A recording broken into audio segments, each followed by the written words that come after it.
ವಿಷಯ ಮೂಢನಂಬಿಕೆಗಳು. ರಾಧಾಕೃಷ್ಣನವರ ಒಂದು ಮಾತಿದೆ, ಬಹಳ ಒಳ್ಳೆ ಮಾತು, ಎಲ್ಲದಕ್ಕೂ ಅನ್ವಯ ಆಗುವ ಮಾತು. ಮನುಷ್ಯ ಅಕ್ಕಿಯಂತೆ ಆರಬಲ್ಲ, ಮೀನಿನಂತೆ ಈಜಬಲ್ಲ, ಆದರೆ ಮಾನವನಾಗುವುದನ್ನು ಕಲಿಯಲಿಲ್ಲ.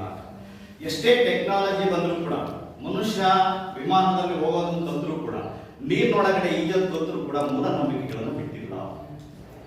ಯಾಕೆ ಅಂದ್ರೆ ಮೂಢನಂಬಿಕೆಗಳು ಅಂದ್ರೆ ಏನು ಅಂದ್ರೆ ಅಂಧಶ್ರದ್ಧೆಗಳು ಅಂತ, ಸಮಾಜಕ್ಕೆ ಕಂಟಕವಾಗುವಂತ ಎಲ್ಲ ಪದ್ಧತಿಗಳನ್ನು ನಾವು ಮೂಢನಂಬಿಕೆಗಳು ಅಂತ ಕರೀತೀವಿ. ದೇವದಾಸಿ ಪದ್ಧತಿ, ಸತಿಸಾಗಮನ ಪದ್ಧತಿ, ಬೆಕ್ಕಡ್ಡ ಹೋಯ್ತು, ಇಂತಹ ಪದ್ಧತಿಗಳನ್ನು ನಾವು ಮೂಢನಂಬಿಕೆಗಳು ಅಂತ ಕರೀತೀವಿ. ಇದು ಋಗ್ವೇದ ಮತ್ತು ಪ್ರಾಚೀನ ಕಾಲದೊಳಗಡೆ ಇರಲಿಲ್ಲ. ಸೊ ಉತ್ತರ ವೈದಿಕ ಕಾಲ ಅಂತ ಕರಿತೀವಿ, ಅಲ್ಲಿದ್ದ ಮೂಢನಂಬಿಕೆಗಳು ಆರಂಭ ಆಗಲಿಕ್ಕೆ ಸಾಧ್ಯತೆ ಆಗಿದೆ. ಯಾಕೆ ಅಂದ್ರೆ ಜನರನ್ನ ಮೋಸ ಮಾಡುವಂತ ಪ್ರವೃತ್ತಿ ಮನುಷ್ಯನಿಗೆ ಆರಂಭ ಆಯಿತು. ಮೋಸ ಮಾಡ್ಲಿಕ್ಕೋಸ್ಕರ ಅವನೇನ್ ಮಾಡ್ದ, ದೇವರನ್ನ ಆಧಾರವಾಗಿ ಇಟ್ಕೊಳ್ಳಿಕ್ಕೆ ಬಂದ. ಮನುಷ್ಯ ಯಾವುದಕ್ಕೆ ಎದರ್ಲಿಕ್ಕೆ ಸಾಧ್ಯತೆ ಇಲ್ಲ, ಅದು ದೇವರಿಗೆ ಮಾತ್ರ ಅಂತ ಹೇಳಿ ಒಂದು ವರ್ಗದ ಜನ ಇನ್ನೊಂದು ವರ್ಗದವನು ತುಳಿಲಿಕ್ಕೋಸ್ಕರ ಮೂಢನಂಬಿಕೆಗಳ ಆಚರಣೆಗಳನ್ನ ಕೊಟ್ಟು ಅವನನ್ನ ಹಿಡಿತದಲ್ಲಿ ಇಟ್ಕೊಳ್ಳೋಕ್ಕೋಸ್ಕರ ಮೂಢನಂಬಿಕೆಗಳನ್ನ ಆರಂಭ ಮಾಡಿದ್ರು. ಹೀಗೆ ಆರಂಭವಾದ ಮೂಢನಂಬಿಕೆಗಳು ಎಲ್ಲಿ ಪ್ರಾರಂಭ ಆಯಿತು ಅಂದ್ರೆ ಮನುಷ್ಯ ಅದರ ಒಳಗಡೆ ಭಯಭೀತನಾಗುವ ಪರಿಸ್ಥಿತಿ ಒಳಗಡೆ ಆರಂಭ ಆಯಿತು. ದೇವರು ಅಂದ್ರೆ ಏನು ಅಂದ್ರೆ ಅವನು ಭಯ ಇಲ್ಲದೆ ಇರಬೇಕಾಗಿತ್ತು. ನಮಗೇನಾಗಿದೆ, ಮೂಢನಂಬಿಕೆಗಳ ಮೂಲಕ ಭಯದ ಪ್ರಭಾವ ಆರಂಭ ಆದ ತಕ್ಷಣ ಹಲವಾರು ಜನ ಮಹನೀಯರು ನಮ್ಮದೊಳಗಡೆ ಹುಟ್ಟಿದ್ರು. ಒಡೆದೋಡಿಸೋದಕ್ಕೋಸ್ಕರ ಅದರಲ್ಲಿ ಬಸವಣ್ಣ, ಅಲ್ಲಮ್ಮ ಪ್ರಭು ಆಗಿರ್ಬೋದು, ರಾಜಾ ಮೋಹನ್ ರಾಯ್, ಸಮಾಜ ಸುಧಾರಕರೆಲ್ಲರೂ ಕೂಡ ಅದನ್ನು ಒಡೆದೋಡಿಸಲಿಕ್ಕೆ ಬಹಳಷ್ಟು ಪ್ರಯತ್ನಗಳನ್ನು ಪಟ್ಟರು. ಇವಾಗ ನಾವು ನೋಡೋದಾದ್ರೆ ಬೆಕ್ಕು ಎಡಗಡೆಯಿಂದ ಬಲಗಡೆಯಿಂದ ಹೋದ್ರೆ ನಮ್ಗೆ ಏನೂ ಆಗಲ್ಲ, ಆದ್ರೆ ನಮ್ಮ ಮನಸ್ಸಿನೊಳಗಡೆ ಒಂದು ಪ್ರಾಕಲ್ಪನೆ ಕೂರಿಸ್ಬಿಟ್ಟಿದ್ದಾರೆ, ಪೂರ್ವಕಲ್ಪನೆ ಅಂತ ಕರಿತೀವಿ ನಾವು.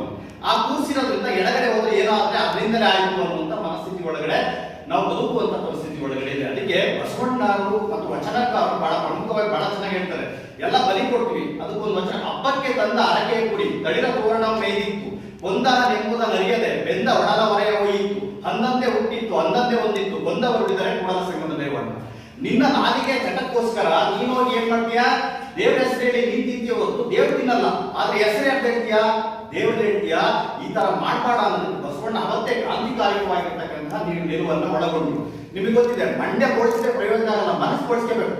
ನಾವೆಲ್ಲ ಮಂಡ್ಯ ಕೊಂಡು ಬರ್ತಿದೀವಿ, ಆದ್ರೆ ಮನವನ್ನು ಬೋಳಿಸುವಂತ ಸಂಸ್ಕೃತಿ ನಮ್ಮ ಹತ್ರ ಇಲ್ಲಂಗಾಗಿದೆ. ವಚನಕಾರರು ಮೂಢನಂಬಿಕೆಗಳ ಪ್ರಬುದ್ಧ ವಿರೋಧಿಗಳಾಗಿ ಜನರನ್ನ ಮಾನವೀಯ ಮೌಲ್ಯಗಳ ಕಡೆ ತರುವಂತ ಕೆಲಸಗಳನ್ನು ಮಾಡ್ಲಿಕ್ಕೆ ಆರಂಭ ಮಾಡಿದ್ರು. ನೋಡ್ರಿ, ಇವತ್ತು ಆಧುನಿಕ ಟೆಕ್ನಾಲಜಿಗೆ ಏನೇನೆಲ್ಲ ಹೇಳ್ತೀವಿ, ಮನುಷ್ಯ ಅಲ್ಲೋದ ಇಲ್ಲೋದ ಅಂತ ಎಂತೆಂತ ವಿಕೃತಿಗಳು, ಮಕ್ಕಳನ್ನೇ ಬಲಿ ಕೊಡುವಂತ ಮೂಢನಂಬಿಕೆಗಳು ನಮ್ಮ ಒಳಗಡೆ ಗೊತ್ತು. ಇಂತಹ ಸಂಸ್ಕೃತಿ ಒಳಗಡೆ ನಾವು ಬದುಕ್ತಾ ಇದ್ವಿ. ಹಾಗಾದ್ರೆ ಮೂಢನಂಬಿಕೆಗಳಿಂದ ಏನೇನು ಅನಾನುಕೂಲ ಆಗುತ್ತೆ ಅಂದ್ರೆ, ಬಡವನಾಗಿ ಉಳಿತಾನೆ. ನೋಡ್ರಿ, ಒಂದ್ ಕುರಿ ಒಂದ್ರಿ 40,000 50,000 ದುಡ್ಡು ಲಾಸ್ ಆಗುತ್ತೆ. ಸೊ ಮತ್ತೆ ಬಡವನಾಗ್ತೀರಿ ನೀವು, ಯಾರು ಕುಯ್ಯೋದು ಯಾರು? ಸೊ ನೀವು ಶ್ರೀಮಂತರಿಗಿಂತ ಹೆಚ್ಚಾಗಿ ಬಡವರೇ ಅದನ್ನ ಆಚರಣೆ ಮಾಡ್ತಕ್ಕಂಥವ್ರು. ಹಂಗಾಗಿ ಬಡವನಾಗಿ ಉಳ್ತಾನೆ. ದೇಶದ ಅಭಿವೃದ್ಧಿಗೆ ಹಿನ್ನಡೆ ಆಗುತ್ತೆ. 2ನೇ ಪಾಯಿಂಟ್. 3ನೇದು ವೈಜ್ಞಾನಿಕ ಮನೋಭಾವನೆ ಸತ್ತೋಗುತ್ತೆ. ಸೊ 4ನೇದು ಮನೆ ಕುಟುಂಬದವರು ಕೂಡ ಅನಾಥ ಪ್ರಜ್ಞೆ ಕಾಡ್ಲಿಕ್ಕೆ ಆರಂಭ ಆಗುತ್ತೆ. 5ನೇದು ದೇವರ ಹೆಸರಿನಲ್ಲಿ ಮೋಸ ನೀಡತಕ್ಕಂಥ ಪ್ರಕೃತಿಗಳು ಆರಂಭ ಆಗುತ್ತೆ. ದೇಶದ ಆರ್ಥಿಕ ಆದಾಯವು ಕೂಡ ಇದರಿಂದ ಹಿಂದೆ ಬೀಳುತ್ತೆ. ಯಾಕೆಂದ್ರೆ ಸೋಂಬೇರಿ ಆಗ್ತವೆ. ಈ ಮೂಢನಂಬಿಕೆಗಳು ನಮ್ಮನ್ನು ಸೋಂಬೇರಿಯಾಗಿ ಮಾಡುವಂತ ಕೆಲಸಗಳನ್ನು ಮಾಡ್ತವೆ. ನೀವು ಸೋಂಬೇರಿ ಆದ ತಕ್ಷಣ ದೇಶದ ಆದಾಯ, ಮನೆಯ ಆದಾಯ ಕಡಿಮೆ ಆಗುತ್ತೆ. ಯಾವಾಗ ದಲಾದಾಯ ಕಡಿಮೆ ಆಗುತ್ತೋ ರಾಷ್ಟ್ರೀಯ ಆದಾಯಗಳು ಕೂಡ ಕಡಿಮೆ ಆಗಲಿಕ್ಕೆ ಸಾಧ್ಯತೆಗಳಾಗುತ್ತೆ. ಇಂತಹ ಮೂಢನಂಬಿಕೆಗಳಿಂದ ನಮ್ಮ ದೇಶದ ಅಭಿವೃದ್ಧಿಯಲ್ಲಿ ಹಿನ್ನಡೆಯಲ್ಲಿ ಬಹಳ ಪ್ರಮುಖವಾಗಿ ವ್ಯತ್ಯಾಸಗಳಾಗ್ತದೆ. ಅದಕ್ಕೆ ನೋಡಿ, ವಿಶ್ವಕ್ಕೆ ಶಾಂತಿ ಬೋಧಿಸಿದ ರಾಷ್ಟ್ರ ಇದು ಅಶಾಂತಿಯಿಂದ ನಡುತ್ತಿದೆ. ಸೊ ಪ್ರಬುದ್ಧ ಮಾತನಾಡುವ ರಾಜಕಾರಣಿಗಳು ನಿಕೃಷ್ಟವಾದ ಕೆಲಸ ಮಾಡ್ತಾರೆ. ಯಾರ್ಯಾರು ನೀವು ಬಹಳ ಬುದ್ಧಿವಂತರು ಅಂತಿದ್ರೋ, ವಿದ್ಯಾವಂತರು, ಅಕ್ಷರಸ್ಥರು ಅಂತಿದೀವೋ, ಅಕ್ಷರಸ್ಥರಲ್ಲೇ ಈ ಪ್ರಭಾವ ಜಾಸ್ತಿ ಇದೆ ನಿಮಗೆ. ಅದಕ್ಕೆ ನಾವು ಯಾವತ್ತೂ ಕೂಡ ಮೂಢನಂಬಿಕೆಗಳ ದಾಸರಾಗಬಾರದು. ಅದನ್ನು ವೈಜ್ಞಾನಿಕವಾಗಿ ಯೋಚನೆ ಮಾಡುವ ಮನೋಭಾವನೆಯನ್ನು ಬೆಳೆಸಿಕೊಂಡಾಗ ಮಾತ್ರ ಒಂದು ಪ್ರಗತಿ, ನಮ್ಮ ಪ್ರಗತಿ ಮತ್ತು ದೇಶದ ಪ್ರಗತಿ ಆಗಲಿಕ್ಕೆ ಸಾಧ್ಯತೆ ಆಗುತ್ತೆ. ಈ ನಿಟ್ಟಿನೊಳಗಡೆ ನಾವೆಲ್ಲ ದೃಷ್ಟಿಕೋನದಿಂದ ನಾವು ಯೋಚನೆ ಮಾಡಬೇಕಾಗಿದೆ. ಇವಾಗ ನೋಡಿ, ಇತ್ತೀಚಿನ ಪರಿಸ್ಥಿತಿಗಳನ್ನೆಲ್ಲ ಬಸವಣ್ಣ ಬಂದರು, ಅಲ್ಲಮ್ಮ ಪ್ರಭು ಬಂದು, ವಚನಕಾರ ಬಂದರು, ರಾಜಾ ಮೋಹನ್ ರಾಯ್ ಬಂದರು, ಇಲ್ಲಿ ಯಾರ ಬರ್ತಾ ಇದ್ದಾರೆ.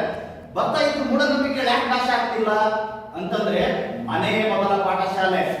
ತಂದೆ ತಾಯಿಗಳಾಗಿರ್ತಕ್ಕಂಥವ್ರು ಮಕ್ಕಳಲ್ಲಿ ಮೌಢ್ಯವನ್ನ ಬಿತ್ತುವಂತ ಕೆಲಸ ಮಾಡಬಾರ್ದು.